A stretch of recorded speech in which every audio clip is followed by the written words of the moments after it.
Are we alone in the universe? We know there are billions of Earth-like planets out there, but have we made contact with any of their inhabitants? Well, there's one intriguing case that suggests we may have. It comes from a radio signal picked up in 1977 that continues to fascinate scientists today.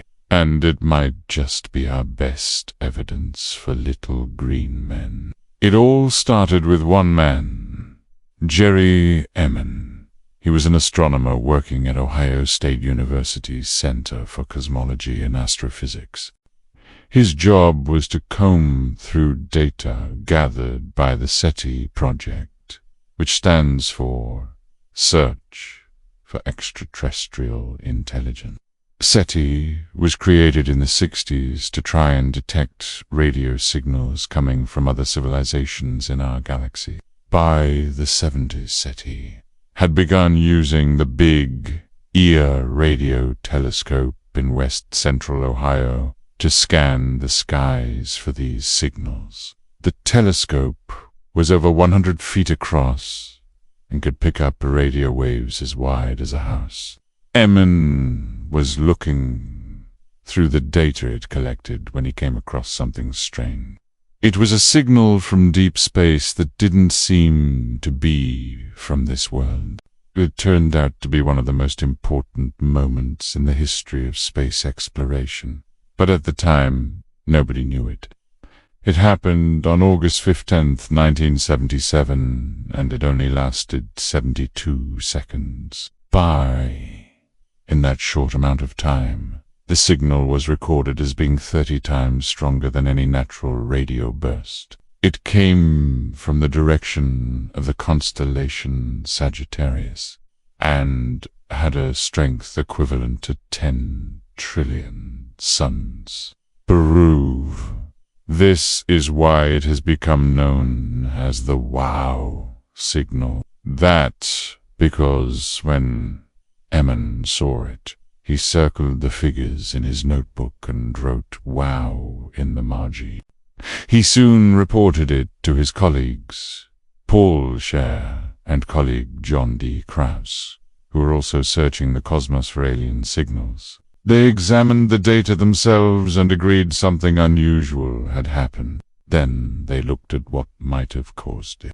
They considered everything from a newly discovered type of comet to a rare astronomical event known as a flare star outburst.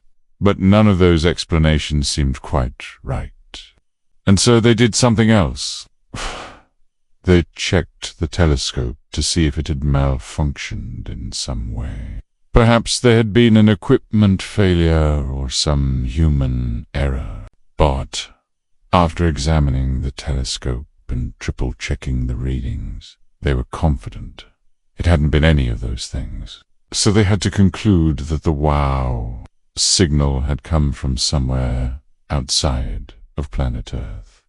Of course, the scientific community was immediately intrigued by this. Headlines like "Scientists Hear Possible Signals from Space" dominated newspapers around the world. There was even a press conference held to discuss the discovery. But as time went on, the attention died down. And that's because although the signal was incredibly strong, it had only lasted 72 seconds. Then it had vanished. Researchers tried to pinpoint exactly where in the sky it had come from, so that they could keep listening in that area. By the time they'd managed to focus on the right part of the cosmos, the signal was gone. For all intents and purposes, it appeared to be a one-off. All of this led many people to believe that the signal wasn't actually an alien transmission after all. Some suggested it might have been a prank. Others said it could have been an experiment conducted by the US government. There were even those who claimed it had come from a UFO. But in 1980, researchers came up with another explanation. They suggested the signal may have been caused by a piece of space junk called a megaflare star. According to NASA, a flare star is a relatively small star that suddenly becomes brighter in a massive explosion. Flare stars are believed to be about twice the size of our sun and are incredibly hot. These stars can send bursts of energy toward Earth, and sometimes those bursts can mess with communications. So it's possible that the signal was caused by a megaflare star.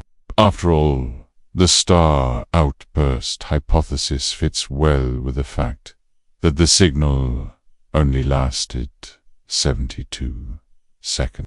That's because stars don't transmit radio waves continuously. Instead, they do it in intense bursts that last only a few minutes at most. After those few minutes, the burst ends, and the star goes back to emitting faint radio waves. So, perhaps that's what happened with the WOW signal. So that it was simply a star outburst that messed with the telescope's readings. But other astronomers disagree. In 1997, researchers used a much more sophisticated telescope to search for signals coming from the same part of space where the WOW signal had been detected. The new telescope, the Very Large Array, allowed scientists to get a much clearer picture of the sky. But it worked by using 51 different radio telescopes and linking them together to make one giant telescope. This meant that the relay could see details that were previously invisible. Despite having this new technology, the researchers still couldn't find anything. They scanned the skies in the exact direction the WOW signal had come from, but there was nothing there. Not only that, but they searched the surrounding areas as well, just in case the original readings had been wrong. Again, nothing. This would seem to disprove the megaphone star theory, since if the signal had come from a star, surely they would have seen it, right? Well, not necessarily. It could have been a once-in-a-billion occurrence, something that wouldn't happen again anytime soon. So, the mystery remained unsolved. Fast forward to 2017. 40 years after the original signal was detected, and it's still one of the most talked about occurrences in astronomy. That's because no other radio signal has ever matched it, and yes, we've been listening for it. After the original discovery, SETI made it their mission to find the source of the signal. Every time the telescope found something interesting, scientists would cross-reference it with the WOW signal to see if it was a match. But there's never been another signal quite like it. What's more, no one knows why it stopped broadcasting. Did aliens turn off their radio? Did their ship crash? Did they decide Earth wasn't worth talking to?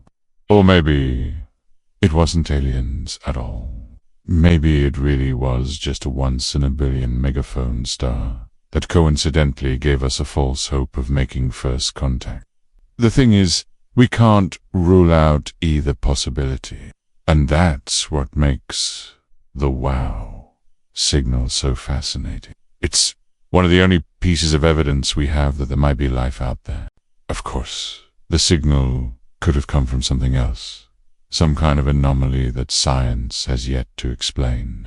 But it could also have been aliens trying to get our attention. In fact, Some researchers believe that the wow signal might have been a deliberate transmission, a message specifically sent to Earth. If that's true, it could mean that we're being watched. After all, why would aliens send a signal by pure coincidence? And if it was a deliberate transmission, why hasn't it happened again? Well, there are a couple of possible answers. First off, SETI has admitted that their telescopes aren't equipped to pick up all types of radio signals. They might only be able to hear certain frequencies, and it's possible that the aliens were using one that we can't detect. Another possibility is that we're simply not listening in the right place. SETI focuses their search on the center of the Milky Way, the area with the most stars. But what if aliens aren't located there? What if they're coming from a part of space that we haven't explored yet? Finally, it could be that the aliens aren't trying to contact us. Perhaps they were sending a message to someone else in the galaxy, and we just happened to pick it up. First, if it was a random signal, why did it stop after 72 seconds? Well, that's where things get really interesting. Some researchers believe that the 72-second duration of the wow signal was no accident. They point to the fact that 72 seconds is a very special number in some culture. For example, in ancient China, 72 was considered a sacred number. They believed that 72 represented the balance between good and evil. In India, 72 is known as the number of life. It's said that every soul goes through 72 rebirths before reaching enlightenment. And in ancient Greece, 72 was associated with the gods. It was believed that the gods had 72 names, and that each name represented a different aspect of their power. So, it could be that the aliens chose the number 72 intentionally. But what did they want to tell us? Sadly, we may never know. Despite decades of searching, we've never been able to find the signal again. And so we don't have any new information to go on. All we have are the original recordings, and the hopes that someday we'll be able to listen in on an alien transmission once more. Who knows? Maybe the wow signal will be heard again. Or maybe it was just a once-in-a-lifetime occurrence. Either way, it remains one of the most exciting mysteries in modern science, and it's sure to continue fascinating astronomers for years to come.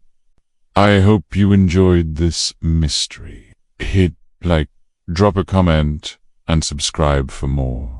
See you in the next one.